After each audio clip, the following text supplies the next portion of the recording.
حضور اپنی قبر میں زندہ ہے تو کیا جیسے اس دنیا میں تھے ایسے ہی زندہ ہے؟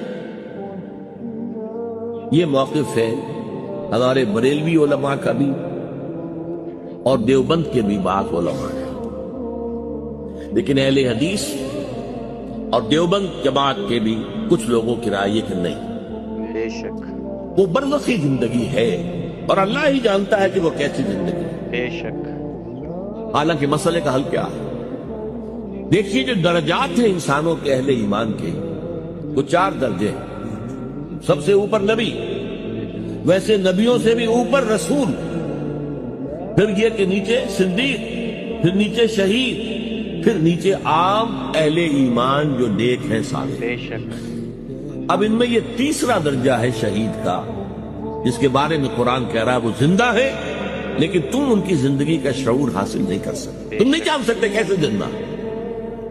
بس ہم کہہ رہے ہیں کہ وہ زندہ ہے، مانو کہ وہ زندہ ہے۔ جب ہم شہداء کی حیات معنوی جو ہے یا حیات جو ہے اخروی، اس کو نہیں جان سکتے کہ کیسی ہے، تو صدیقین کو ان سے بھی بالا تر ہے، انبیاء ان سے بھی بالا تر ہے، رسول ان سے بھی بالا تر ہے، اور تمام رسولوں کے سردار محمد صلی اللہ علیہ وسلم۔ صلی اللہ علیہ وسلم۔